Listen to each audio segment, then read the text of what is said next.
नमस्कार दोस्तों, मैं सौम्या मिश्रा और आप देख रहे हैं लाइव टीवी इंडिया।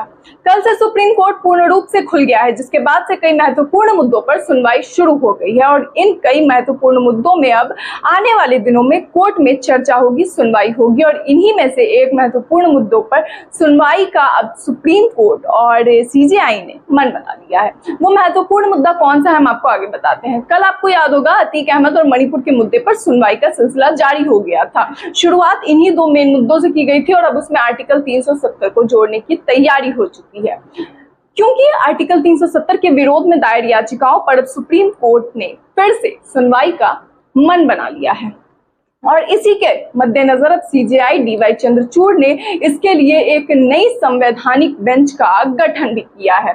दोस्तों, वहीं सुनवाई की तारीख भी दे दी गई है। दोस्तों, सुप्रीम कोर्ट ने आखिरी बार दिसंबर 2019 में आर्टिकल 370 के खिलाफ दायर याचिकाओं की सुनवाई की थी, जिसके बाद 2 मार्च 2020 के बाद से सुप्रीम कोर्ट में ये केस लिस्ट तक नहीं हो पा रहा था, लिस्ट में आ ही नहीं पा रहा था, मगर अब उसकी सुनवाई की तारीख आज दे दी गई है और तारीख 11 जुलाई की दी गई है। दरअसल आर्टिकल 370 को लेकर केंद्र ने अगस्त 2019 में नोटिफिकेशन जारी किया था। सुप्रीम कोर्ट में ये मसला गया तो दिसंबर 2019 में सुनवाई की गई, तब 5 जजों की बेंच के पास ये केस गया था। उस समय ये सवाल उठ रहे थे कि क्या इस मसले को संवैधानिक बेंच के पास भेजा जाए, क्योंकि प्रेमनाथ कौल बनाम संपत प्रकाश मामले में 2 विभिन्न मत देखने को मिले थे।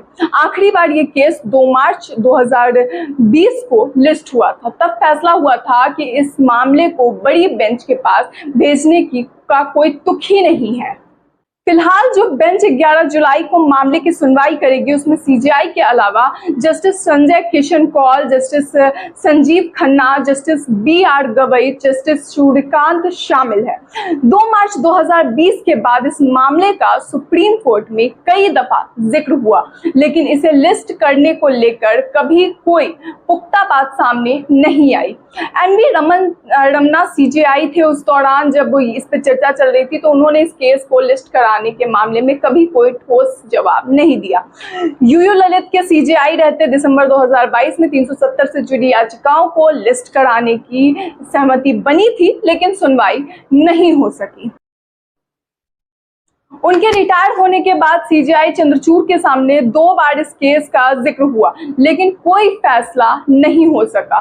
पिछली जिस बेंच ने मामले की सुनवाई भी की थी, उनके सदस्यों में से NV रमना और सुभाष रेड्डी रिटायर हो चुके हैं। बेंच के नए सदस्यों में सीजेआई के अलावा जस्टिस संजीव खन्ना है। गौरतलब है दोस्तों कि आर्टिकल 370 के जरिए जम्मू कश्मीर को विशेष दर्जा हासिल था, लेकिन 2019 में जब से मोदी जी ने इसे हटाया, इसे खत्म कर दिया, इसके बाद से इसके मुताबिक संसद को राज्य में कानून लागू करने के लिए जम्मू और कश्मीर सरकार की मंजूरी की आवश्यकता है। रक्षा, वो भले ही रक्षा को लेकर हो, विदेशी मामलों को लेकर हो, वित्त को लेकर हो या फिर संचार के मामलों को छोड़कर, इन चीजों को छोड़कर ये सारी चीजों में आवश्यकता है, लेकिन केंद्र ने 5 अगस्त 2019 को इसे खत्म कर दिया। उसके बाद से ये विवाद लगातार जारी है और अब आने वाले समय में इसे लेकर किस तरीके से सुप्रीम कोर्ट 11 जुलाई को इस पर सुनवाई करती है और क्या कहती है, ये बहुत ही महत्वपूर्ण होगा, क्योंकि इसके कारण देश में कई बार चीज़ों में काफ़ी लोगों में काफ़ी ज़्यादा गुस्सा भरा और जम्मू कश्मीर में इस तरह की चीज़ों को काफ़ी ज़्यादा भड़काने का मौका मिल गया।